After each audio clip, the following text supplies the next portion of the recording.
Lecture series. December, can you believe it? So who's ready for 2023? You all are, right? Of course. Only education. Pardon? Only the education department. Oh, education department's always ready for everything. We're like, we're like the Girl Scouts. We're always ready. So, well, welcome to BRIT and to our Lunchtime Lecture series. Is there a microphone for those who don't hear as well? Yeah. Oh, here. The one that's in your pocket, that pocket. I can do that. That's this one. Oh, that's, oh, you did turn it back on. Yeah. I'm talking for like a minute. Okay. So I'm here to introduce our amazing guest speaker today. So, I'm pleased to present Dr. Denis Benjamin, and he is a research associate here at BRIT. And how long have you been a research associate here? 7 years. So, quite a long time then, and quite a line of research. So, one of the ways that Denis and I met is we have a mutual interest in oncology. And so one of the things I want to encourage you to do today is when the lecture is over, please go and view some of his artwork that he has done over here on the table. It's beautiful, beautiful work. So be sure and do that. And then Anna was so nice to bring us books from the library. They're bundled to those too. So when we're done here today, feel free to do that on your way out. So Denis is, I mentioned he's a research associate, but tagging along with his amazing amount of artwork is he's also a signature member of the Fort Worth Society of Watercolor Art. So without any further ado, I'm going to turn it over to you, Denis, and thank you so much for your time today and coming and speaking. Thanks, Krista.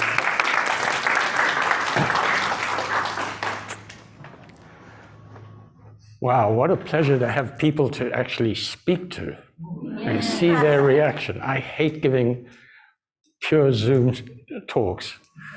So for those of you who, it's really helpful if I make a joke, please giggle. And if you stay awake to the end, we have some little gifts for you on your way out. So one of the things that you learn about public speaking is you should never start with an apology, but I am going to. And the first thing I'm going to apologize is my pronunciation of people's names. I don't speak French or Spanish or German or Dutch. I'm pretty good at English unless it's Texan. But there is one person in this room who I know will help me. In fact, he knows more about the subject than I ever will. Wherever you go around this country, if you say that you're associated with BRIT, the first thing that you will hear is, oh, you must know Barney Lipscomb. Barney is the face of BRIT everywhere. And he knows, and his lecture on one of the artists I'm going to talk about is absolutely brilliant. I hope he should give it once a year, just so that you could hear about this one artist that we will cover. The second apology is if I sound a little strident and a little too passionate, because I am. Mainly because Botanical Art has really dominated my life for the last 10 years.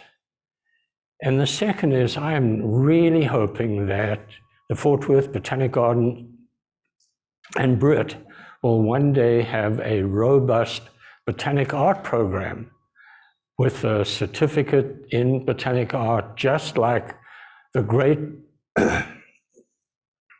botanic gardens around the world, like Kew, Royal Gardens at Edinburgh, New York, Missouri, Denver, and others, where their botanical art program actually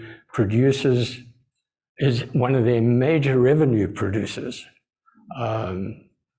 And we'll perhaps get a few minutes to discuss that at the end. So those are my two major apologies.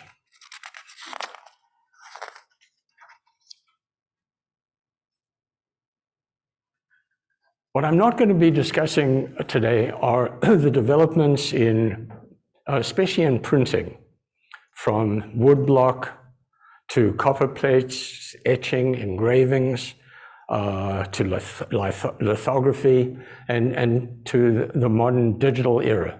So I'm going to ignore all that because I know absolutely nothing about that area of publication. If you want to know any of that, please ask Barney. I've also been very selective about the artists that I've chosen to highlight. Some of that is personal. I'm ignoring a huge number of people who made major contributions to art. And each one is just going to be a thumbnail. I mean, I could literally spend an hour on each one of these amazing people that have contributed to botanical art over the centuries. Now, one thing that you may gather as you go through this is that there are 4 themes. See if you can detect them. The first one I'll call serendipity and connections. Almost none of the people I'm going to discuss started life or started their working career saying, I wanted to be a botanical artist. They started out in all sorts of different ways. But through the connections that they had during their lives, they became botanical artists. And it reminds me of a great quote, that life is planned serendipity, and the planning doesn't matter. It's all by accident. The second theme is that the number of men involved are physicians, like me. Now, this made sense in the old days, because until 1945, or thereabouts, almost all our medications came from plants.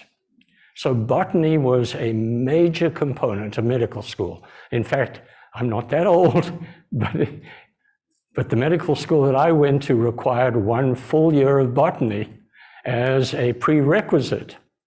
So it's not a surprise that physicians got involved in botany because they had to understand where these plants were coming from. The next theme are women. Women played a major role in this, and I won't speculate. As a male, I wouldn't speculate on anything that a woman does. But the interesting thing is the challenges that they faced living in a man's world during those centuries. And the fourth theme is how many of these artists went bankrupt trying to get their art either published or sold. And so the message is, if you want to make a living at doing botanical art, good luck. It's not something that I would advise any of my kids to go into. Okay, let's get started. So, and I've changed my title to Western Botanical Art because we're really focusing on really European botanical art. There are other cultures, Chinese, Japanese, Indian, that developed a botanical art way back that I wish I knew more about, but have not been well represented in the West. So we're just going to concentrate on Western botanical art from antiquity to contemporary art. And the first question is, what on earth is botanical art? I'm going to divide it into 3 main groups. There's botanical illustration, which is used for science. There's what I'm going to be spending most of the time on, botanical art from classical contemporary, and then, and I don't mean to disparage this, flower painting. And there are all sorts of genres involved in flower painting, from realism to impressionism to abstract art. And put simply, the differences between these really relate to emphasis. So botanical illustration, the emphasis is on the scientific record and accuracy to enable the identification of a plant. In fact, it's instructional. Botanical art, on the other hand, should be reasonably scientifically accurate. You should be able to recognize what the plant is, but it should be aesthetically pleasing. And then flower painting is often part of a landscape or a still life, or a variety of other settings in which flowers are depicted.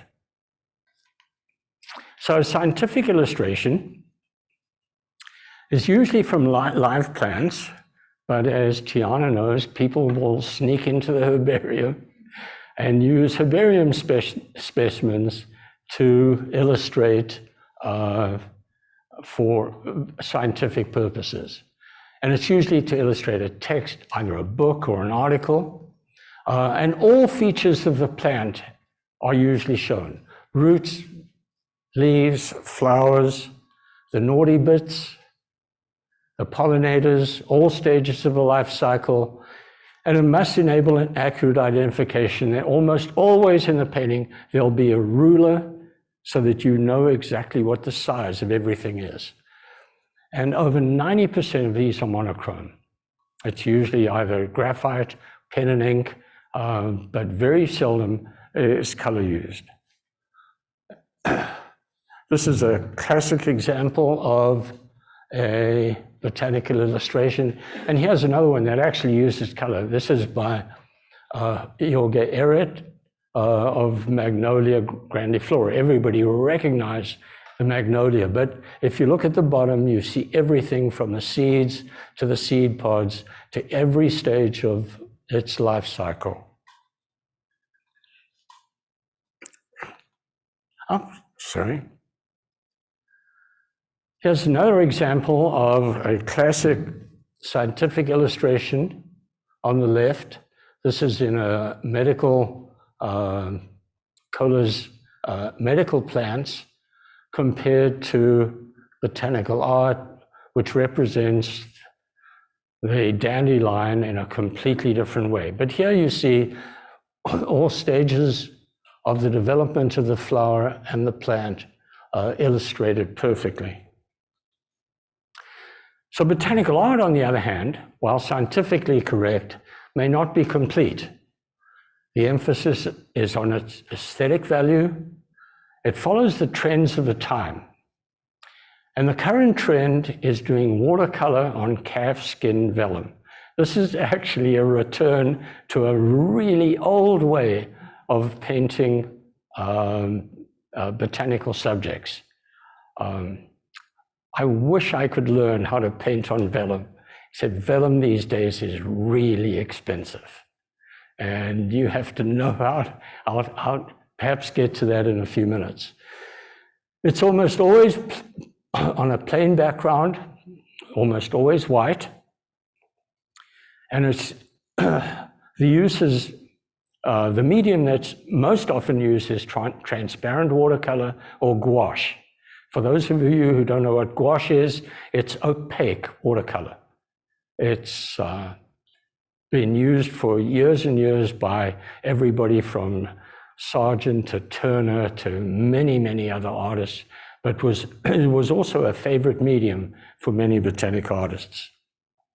Here's an example of a classic illustration of botanic art, and we'll be talking more about this artist in a few minutes. Another two, one by Pandora Sellers that we'll be discussing, and a beautiful rose by Redoute. And it's this genre that really I'm going to be focusing on, and that's what I would call botanical art. A pincushion flower, an amazing painting by a Seattle artist that, again, we'll be talking about. Believe it or not, this is a heirloom tomato, which probably tastes like it looks.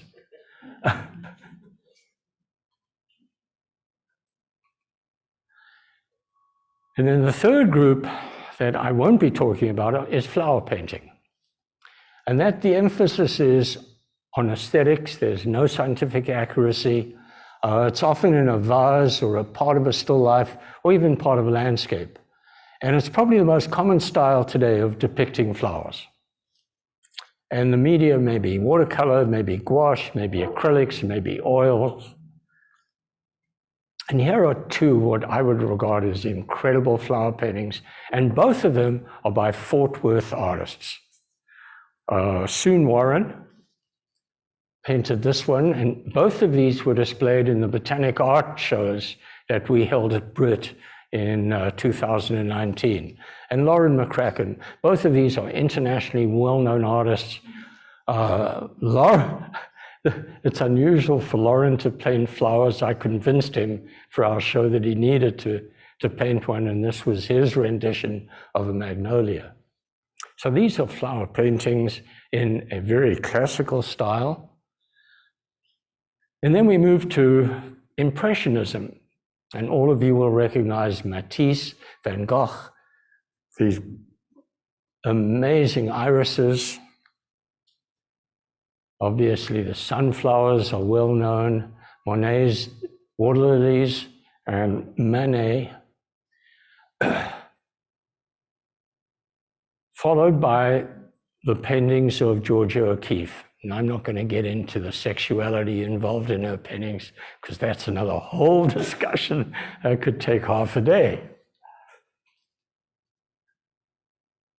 To the modern art of Piet Mondrian, and this is in the Museum of Modern Art in New York.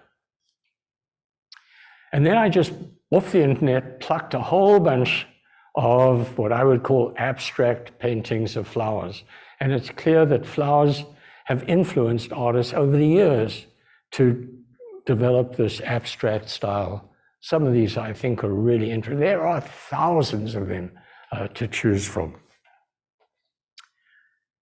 And this is probably my most favorite, and it's the only time I'm going to extend beyond European art, because I love Australian Aboriginal art. And this is by an Aboriginal artist, and it represents bush bananas, which is a major important fruit in the bush for their nutrition. And then on the side, you see the footprints, which is symbolic of their walkabouts that they do in order to connect with the earth. Oh, this doesn't come, well, this comes, there's a little conflict between when you do a program in Keynote and then translate it over to PowerPoint. But so if you look at scientific accuracy against perceived aesthetic value, you can see scientific illustration, very high scientific accuracy, but nobody cares about it, other than the scientists who engage artists to produce the artwork for their publications. Then you have botanical art, flower painting impressionism, and flower painting abstract. And you can see that the way it's appreciated in modern society is really different. And botanical art is just not valued. And there's one person who happens to be in this audience who had an absolutely magnificent painting in a recent show that the jurors completely ignored. And that this is very typical of you try and put a painting of a flower just by itself in a juried show, the chances are overwhelming that you either will not be accepted or you won't be recognized. And I don't understand what the bias against this art is, but it's real. And that's compounded also by watercolor. For some reason, watercolor art is not valued like acrylics or oils. And that again is a topic for about a 2-hour discussion. Okay, so let's talk about botanical art over the various time scales. And we're going to start, it went from utility to science to aesthetics. So we're going to mention a little bit about antiquity before 5000 BC, the early portrayal of plants, the herbals, the Renaissance and the emergence of naturalism and modern botany. And then the golden age of botanical art was really the age of colonialism and exploration and discovery. And these when all the species seekers were out finding plants in exotic countries that had never been seen in Europe and were brought back and illustrated. And then finally we'll end with some contemporary botanical art. Now it's really interesting, at least to me at least, that representation of plants was extremely uncommon in a lot of our prehistory. You will not find, for example, in rock paintings or petroglyphs, or plants are just not representative. Even in, for example, First Nation art in North America, you will not find any plants represented. It's all animals, it's fish, it's birds, or it's various spiritual and unusual animals. But here's one that is probably the earliest known, and this is the botanical chamber at the Temple of Karnak, which was built by Thutmose III in 1465 BC. And the entire chamber is illustrated with plants that Egyptians had brought back from various countries. At least 275 species are illustrated that came from Syria. They've also illustrated lots of Egyptian plants. But to me, this is the most beautiful, and this predated anything in Egypt by about 300 years. This is a fresco in a house on the island of Santorini in Greece. And it shows two swallows and these beautiful red lilies. These red lilies is probably the red lilies of Greece that were first described by Linnaeus growing on the mountain of Chalcedon in Thessaly. And it's probably the first painting that we have where you can actually identify what the flower is. But beyond that, there is not a lot in antiquity where flowers were depicted. The next major development were herbals. So herbals were designed to record the medicinal uses of plants. And as I mentioned, since most of our medication came from plants, it was really important that physicians knew, what they looked like, how to use them. And the earliest herbals illustrating them were written as early as 15 AD. The two most important ones was the Historia Plantarum by Theophrastus, but way more important was Discoriades. And this was De Materia Medica. And this remained the standard medical text until the 17th century, which is truly remarkable. It's been translated and illustrated in literally in a dozen or more different languages. Here are some of the, this one is the History of Plants by Theophrastus. And here's one by Discoriades that was produced in about the 16th century. But here's an example where it was translated into Arabic in Spain in the 12th and 13th century. So this was the standard textbook of drugs that were available at that time. And they were really important in the early development of botanical art. The first one that was really published in English was The Great Herbal in 1526. And these obviously are woodcuts, woodblock illustrations that were done at the time. I'm not going to spend any more time on herbals. As interesting as they are, it's really fun to read. So we're going to move quite a few centuries later, almost, well, to the Renaissance. And artists like Leonardo da Vinci was already illustrating plants. Here we see the Star of Bethlehem. and two different plants. Here's an oak and Dyer's greenwood, or Genesta tinctoria.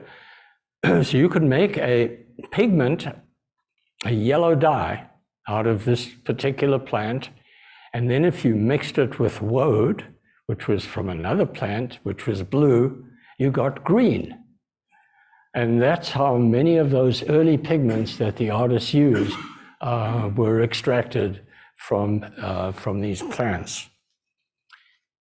A little later, although not much, Albrecht Dürer, a German Renaissance artist, illustrated natural history in some of the most spectacular paintings.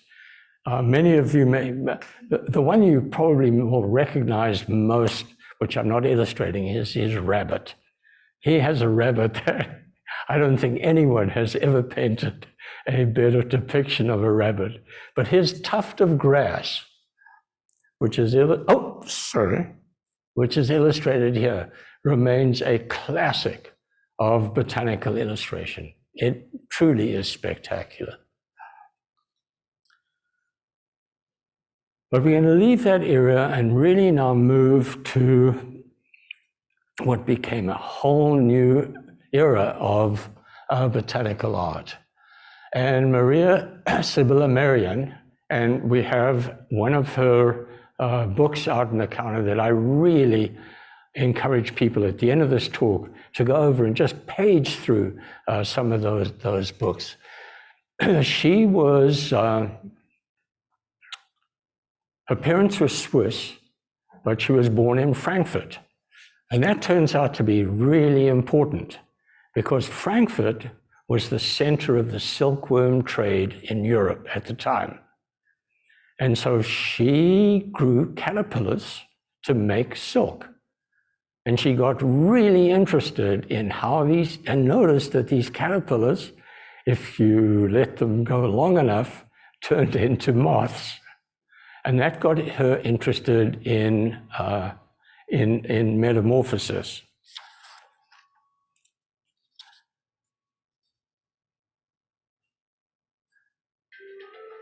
So by the age of 13, she was already collecting and illustrating many of these insects. The first collection of her engravings, which was known as the New Book of Flowers, the first edition sold at Christie's in 2011 for £500,000.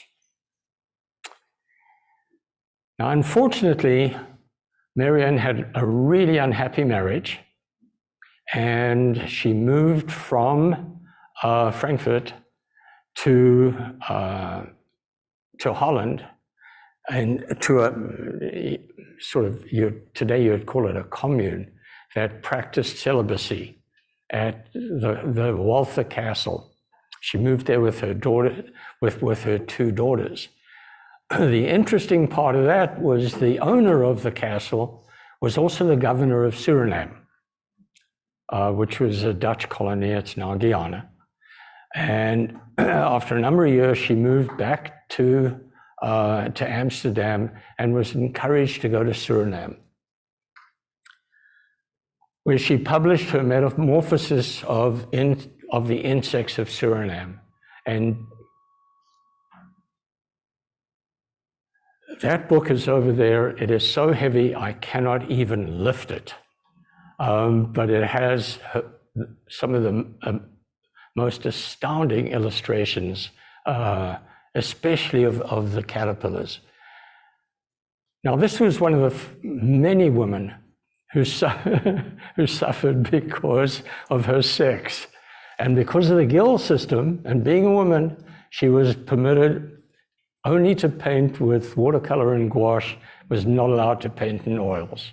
That was reserved for men. Here are a couple of, or three of her illustrations. So please, when you get a chance, go over there.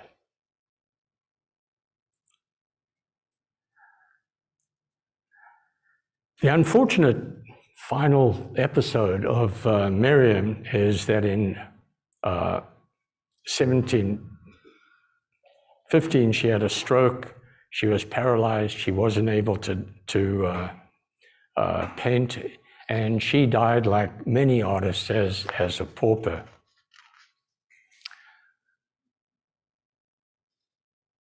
Following her was Georg Dionysius Eret. I love Dionysius because that's where my name is derived from. It means, if you remember your Greek mythology, the god of wine. Okay. He was a German botanist and entomologist, and he collaborated with Linnaeus and George Clifford, who was a banker and governor of the Dutch East India Company, and produced an amazing volume, the Hortus Cliffordianus. He moved to London when he was fairly young, and then the young Joseph Banks, who was at Kew Gardens, and you're going to hear the word Banks again and again throughout this because of the incredible influence he had on Botanical Art, had just returned from Newfoundland and Labrador, and Eret painted many of these specimens on vellum. He spent his entire life at Kew Gardens. He was given, I'm trying to remember, how much he was given in salary. I don't have it in my notes. But here, because of his very close association with Linnaeus, he illustrated many of the important publications on the classification that Linnaeus had developed in botany at the time. They had this very close collaboration.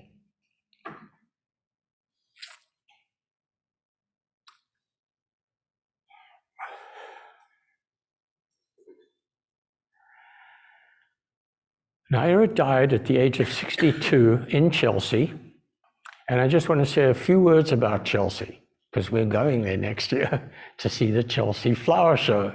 So Chelsea at this time was a little village outside London on the Thames, but it had incredible alluvial soils, so that all the explorers that were coming back from Australia, New Zealand, places in the Pacific that were bringing plants back, they were planted at Chelsea before they were distributed to Kew and gardens around the world. So Chelsea became a really important place for plants when they were coming back from many of the explorers during this period. And in fact, there was the Physic Garden at Chelsea. Hans Sloane got the government to declare that garden as a place where medicinal plants would be grown in perpetuity. I'm hoping still to see that.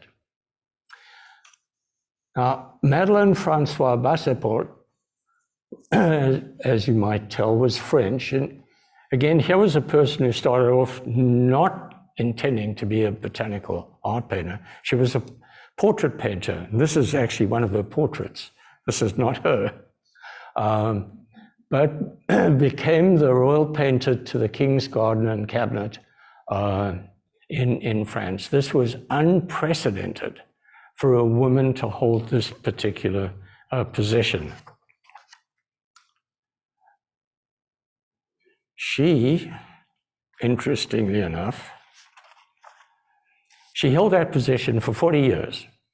And during that time, she was the art instructor for the King's children, and she also did some interior design, and she also taught Louis XV's mistress, the Marquis de Pompadour, how to paint.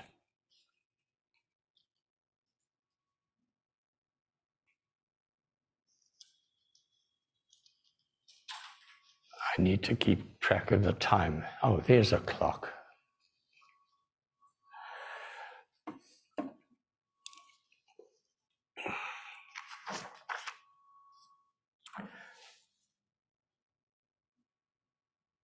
So this is one of the tragic stories of people going bankrupt. And this was Robert John Thornton. He was an English physician, botanical writer, and he produced a 3-volume series on, because of, again, he's associated with Linnaeus, on the sexual system of plants.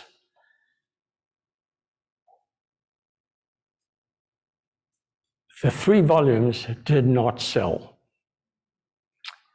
And he tried everything to sell them, including a lottery, which failed.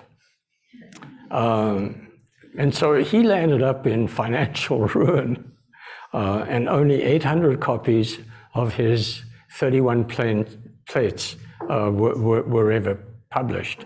He had originally planned to do 70, and he also had a political motivation at the time, which he admitted, and that was to show that English botanical art was better than French botanical art. Anyway, the 3rd volume is known as the Temple of Flora. And if you go over to the table afterwards, we have a copy of the 3rd volume, the Temple of Flora. And many of these images he commissioned other artists to produce before he was able to print them.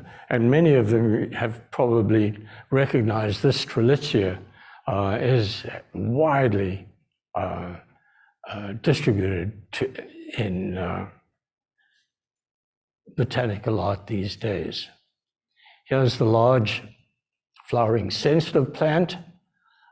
This is hand-colored. The original now is in the National Gallery of Victoria. And you can see the size of this plant if you look at this person over here compared to, and I'm trying to remember the name of this. It's Barney, help me. Do you remember the legume of some sort? I can't remember. Calliandra grandiflora. Calliandra grandiflora is the name of that plant. So he lost almost everything, hoping to be able to produce that particular publication. Very interesting was Marion North. So Marion North had, in her early life, trained as a vocalist, but her voice was terrible. And so it failed, and she began painting flowers. And she was probably, I think I'm pretty widely traveled. Marion North went to more countries more often than I could even imagine. She was one of the most widely traveled people.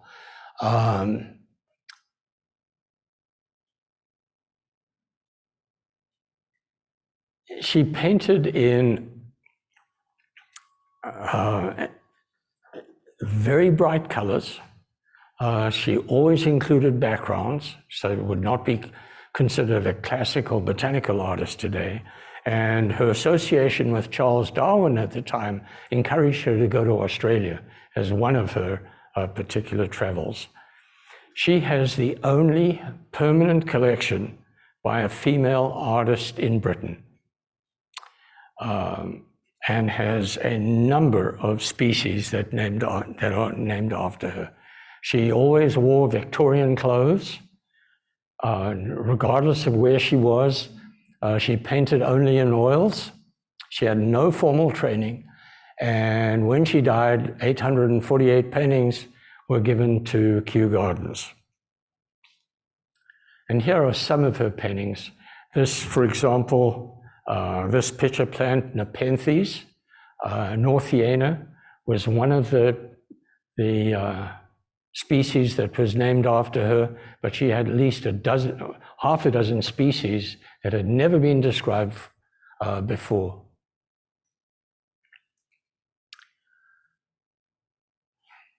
She went to South Africa, and this particular, we used to call these red hot pokers in South Africa. I still cannot for the life of me, pronounce the genus name as hard as I try. This one is also named after her, and here's one of the Banksia species that she illustrated in Australia.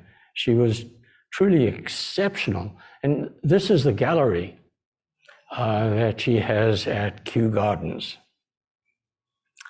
In 2016, the BBC did a wonderful program on her, if you want to try and find it, entitled The Kew's Forgotten Queen, about what she had contributed.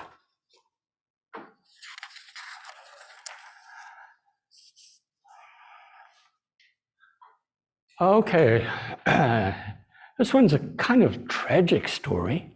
This is Sydney Parkinson, who was Scottish,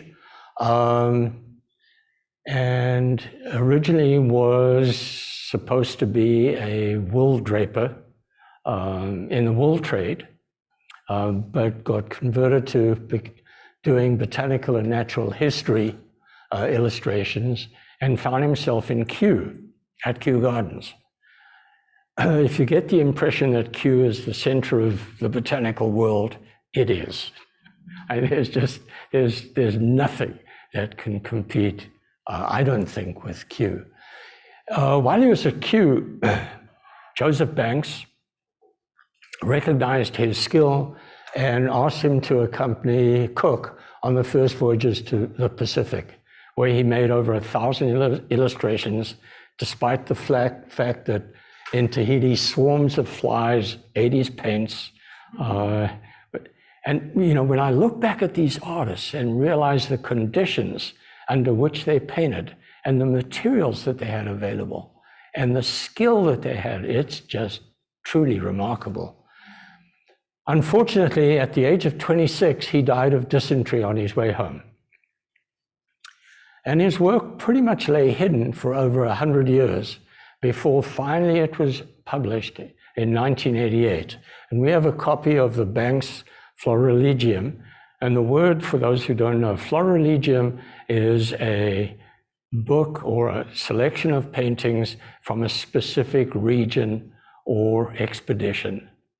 So, for example, the Florilegium of Banks really was from those expeditions to the Pacific at that time. It was published in 35 volumes. It was just lurking in the archives at Kew until 1988, 100 years. And his images were then used to create what you'll see over there. It's now been digitized, and that's what's really fun about any of this, is you can go online and find all these collections now digitized and available for you to view.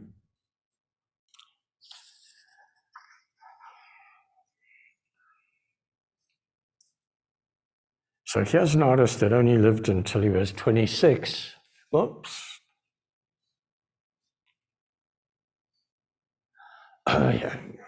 Here he is with many of the plants that he illustrated from Australia. These are obviously eucalyptus flowers, different species of Banksia, but he also illustrated some of the local indigenous people that he saw in New Zealand, Tahiti.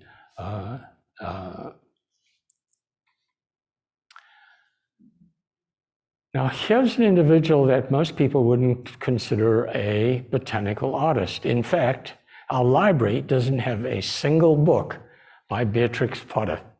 I went through it in the last week. I couldn't find a single copy. So Beatrix was interesting. She had been raised by 3 governesses in the middle of England and was very interested in natural history. And by the age of 8, she produced one of her first booklets illustrating, and that now is in the Victoria and Albert Museum in London. The reason I'm attracted to Beatrix, well, there are actually 2. One is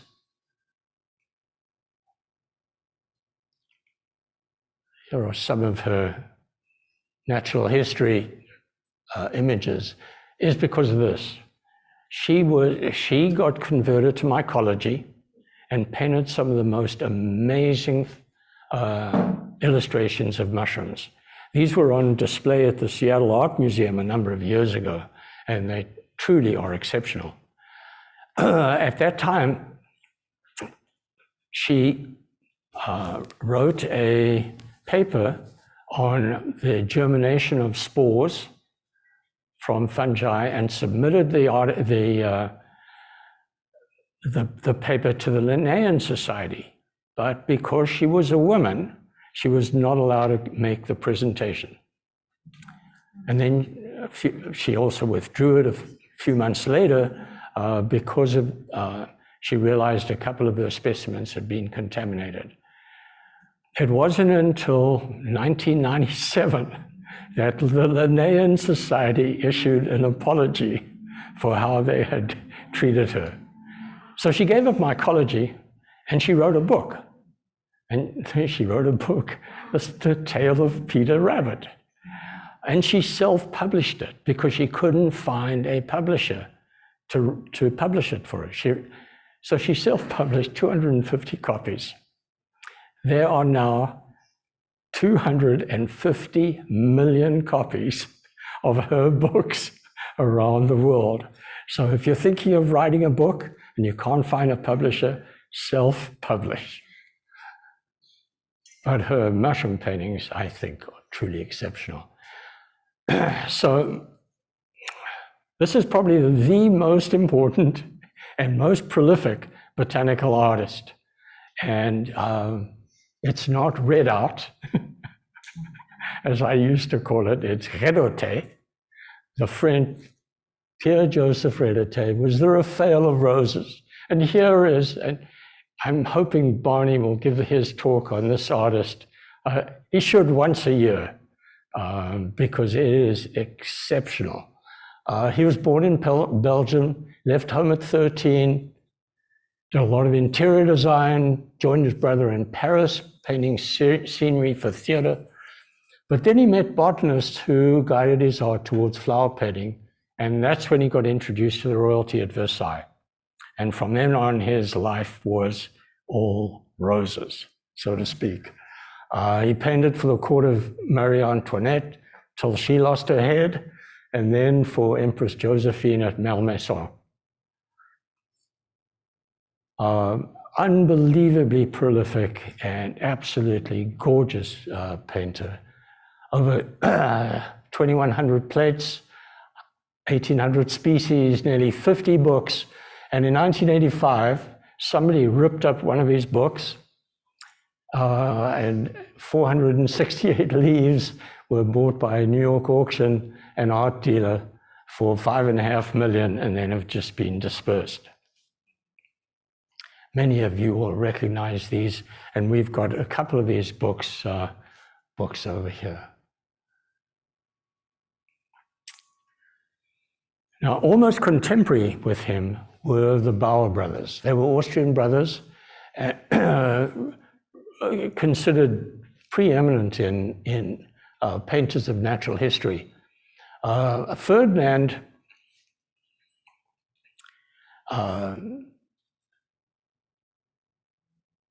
was sort of the explorer. He went to Greece and came back and wrote a flora of Greece, and then again at the urging of Banks, accompanied Flinders during his circumnavigation of Australia and painted and brought back many of the specimens. However, his brother Franz was probably the better botanical artist. So one was the painter, one was the explorer. And again, we've got a copy of their book on the table. They were initially engaged to paint miniature watercolor illustrations of about 3,000 plants that included the flora of Lower Australia. And that was published in a 14-volume, the Book of the Plant Kingdom. The sad note about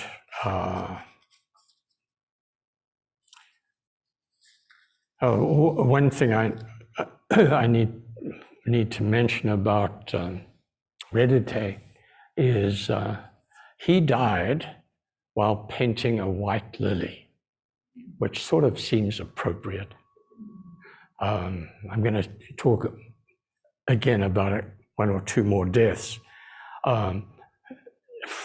Franz Bauer, because of his botanical skills, did a lot of microscopic dissection, and also was one of the first to use microscopes to illustrate many of the microscopic features, and probably was the first botanic artist to use a camera lucida. His brother Ferdinand developed the most amazing color coding scheme. So when he came back from all his explorations, people would know exactly what color he had seen on a plant. Just a few words about William Hooker, and the main reason I'm putting it in this is because any artists in the room will have all seen that there's one green that you can buy from Winsor Newton or any of the art companies called Hooker's Green. And he was the one who really developed it. He was the official artist of the Royal Agricultural Society, was really best known for his paintings of fruit. William Curtis was another important character. English botanist, entomologist, was the curator of the Chelsea Physic Garden, and he published the Flora Londinensis in 7 volumes. It didn't sell. He was close to bankruptcy. And so he began a magazine called the Botanical Magazine, which we still get copies of. It's the longest running magazine, botanical magazine, and it was still hand colored until 1948, which is pretty amazing. And he employed a lot of artists to work on this. Now I'm going to change from classic art to 2 unusual genres. And this is Mary Delaney. So Mary Delaney, she was born in, lived in the 1700s, born into a very upper class family. She was hoping to be a lady in waiting, which we now, what the new term is, the Queen's companion. Except that the Queen she was hoping to be ladies in waiting for, Queen Anne, died.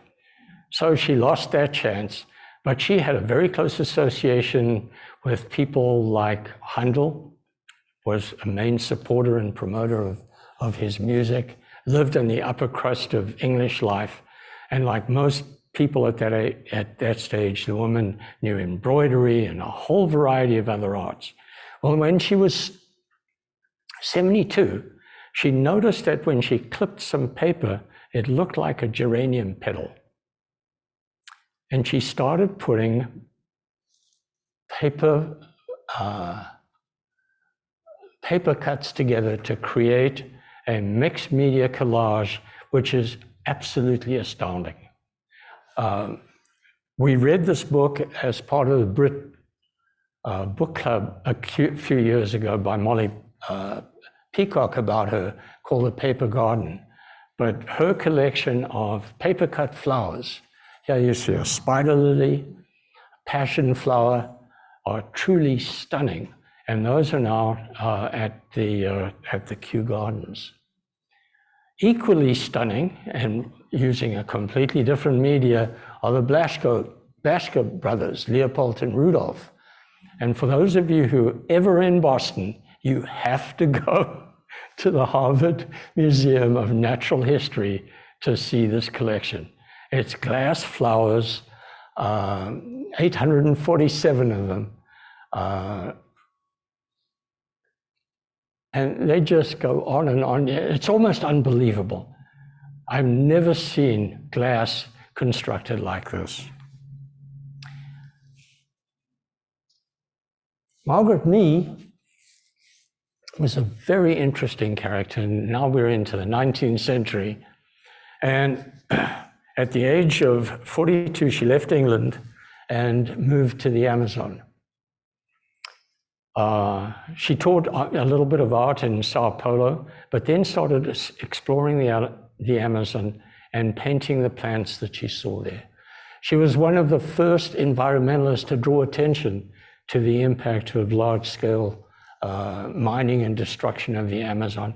She and her first husband were very socially conscious individuals. They were trade unionists. They were very active in politics, helping underserved people. And she illustrated, in fact, almost all the important plants in the Amazon. The one thing that she really wanted to paint was an epiphytic cactus called a moon, commonly known as the moonflower, that it only flowers one night a year. She had seen the plant, but she had never seen the flower. And she spent years looking for and finding her moonflower. That was her final painting. She tracked down one, had flashlights with her, painted it when the moon came out. The pollinator had never been seen. It's probably a sphinx moth that pollinates it. And following this painting, she returned to London for a major exhibition of her art. Unfortunately, during that trip, she was killed in a car crash, and at the age of 70-something. Amazing legacy that Margaret Mee left behind. 400 folios. During the Rio Carnival in 1994, 3,000 dancers paraded to a Margaret Mee theme at the Carnival, at the Rio Carnival. A few more I have to mention before we get close to the end. Lillian Snelling was really important to the Curtis Botanical magazine and worked there almost for 30 years. She received a member of the British Empire, which is the sort of female equivalent of being knighted, as well as the Victoria Medal, which is like the Medal of Honor that we give out, and did many of the illustrations in the Curtis magazine. It's an interesting character that some of you may know, because she's the only botanical illustrator that the Smithsonian has ever employed, and that's Alice Tangerini. She received a BA in fine art, but really taught herself in botanical illustration and draws mainly with a pencil, mainly herbarium specimens. Very seldom uses color. Unfortunately, she lost her sight in an accident following an injury, but is still continuing. Pandora Sellers, I think, is one of the most important and influential botanists in the recent century. And she came from an artistic family, but she started painting orchids because she found that cameras could not capture the color of what she was seeing. And this is sort of an interesting point, is that people thought that botanical art was going to die when we developed photography. Not true. Cameras cannot capture what an artist can, and especially certain colors, probably the most important being red. And so she became, but her exceptional talent was composition, and more important are leaves. The most difficult aspect of botanical art are leaves. For any of us that have painted, and if you look at botanical art, you can tell who is good or bad based on the quality of the leaves that they represent. Pandora was a master at doing this. She's also left a legacy of dozens of people that she's influenced. And here you see two of her orchid paintings, and you can see the quality of illustration of her leaves. This book of slipper orchids, she did most of the illustrations for. And in 1993, her orchids were released as a set of stamps in the United Kingdom during the 14th World Orchid Conference. Now, many of you hopefully will recognize Shirley Sherwood. And Shirley is not an artist, but she's for me, more important than an artist. She's a patron. Shirley's husband was, who unfortunately passed away during the COVID epidemic, but not from COVID, but was the head of the Oriental Express empire, all the hotels, trains, etc. And she rejuvenated botanical painting by becoming its patron. She has the largest collection of botanical art, and she established the Sherwood Gallery at Kew Gardens, which is the first public gallery devoted to classic and contemporary art. And here she is receiving we gave her a conservation award in 2019, at the same time that we had the display of the botanical flora, America's flora, in our art gallery here. And here she is with Greg Bird, the chairman of the board, and Mr. Ed Bass.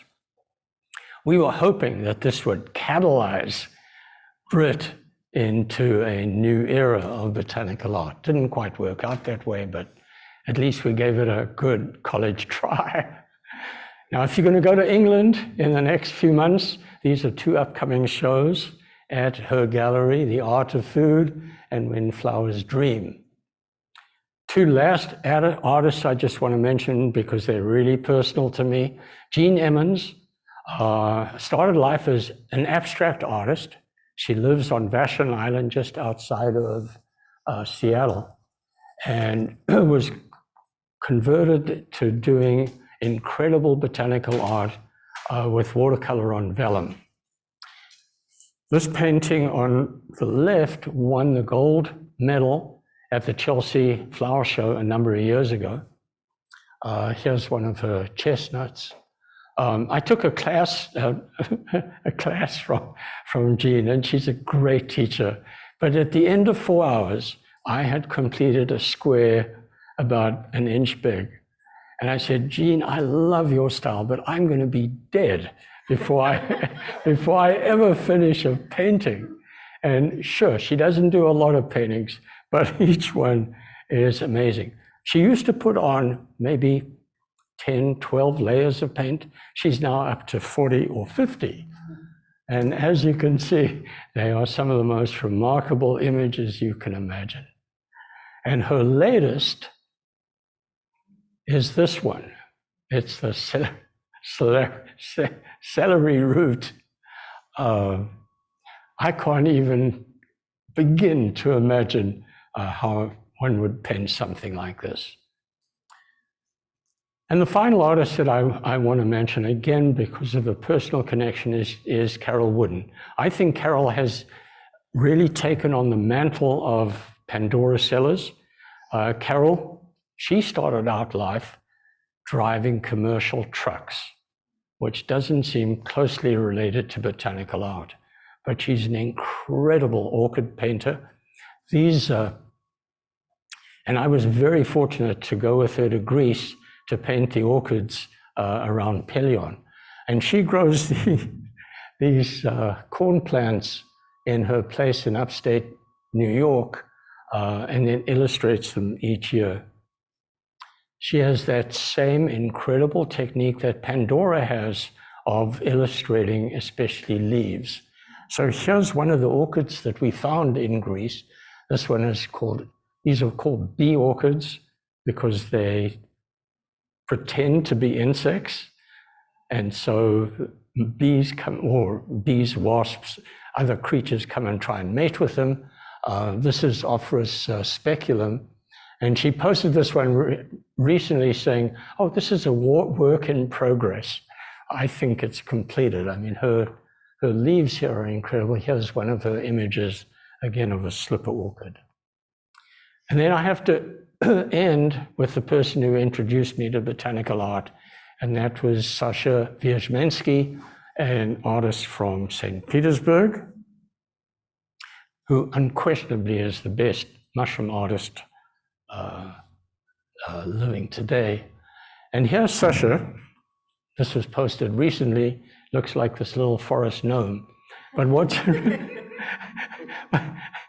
what you'll notice is he's surrounded by women. And that's today the history of botanical art. I went to a conference at the American Society of Botanical Art.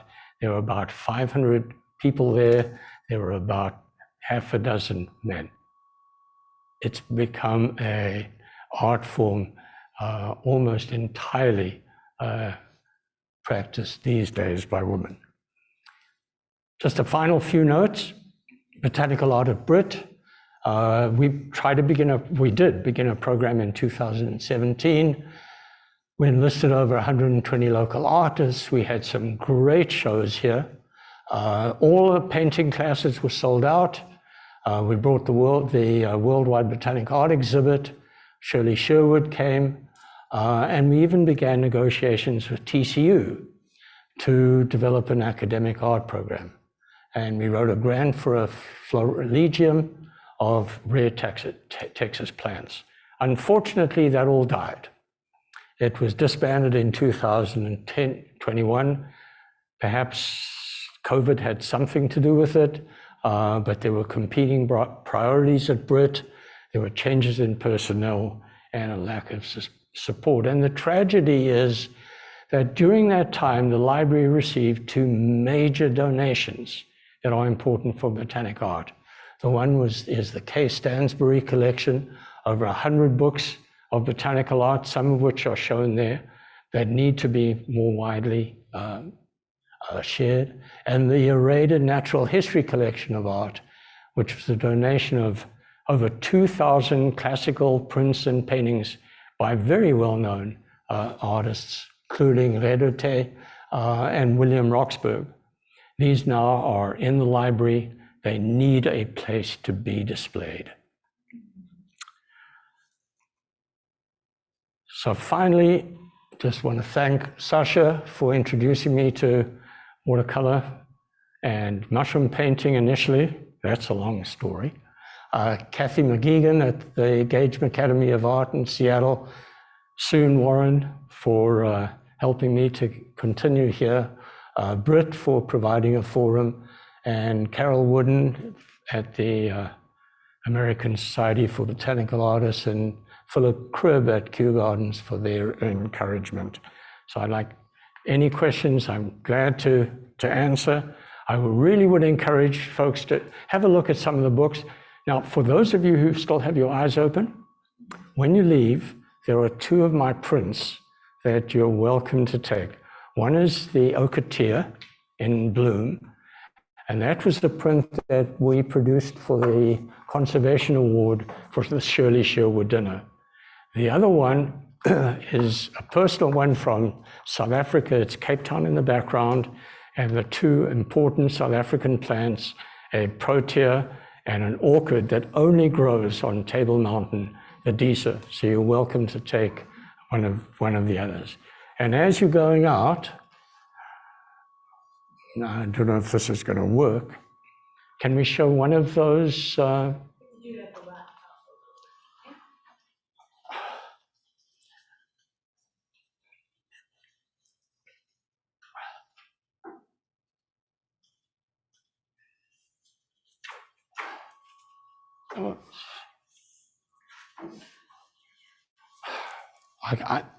Brooke, I don't know how to do it. These are from a couple of the botanic art shows that we had in the next door art gallery when we had the program. So thanks so much for your attention. I haven't.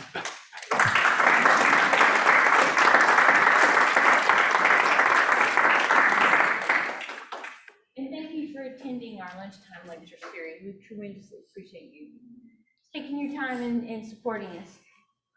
So Let me see if I can get this going for you. how do we bring up one of these YouTubes?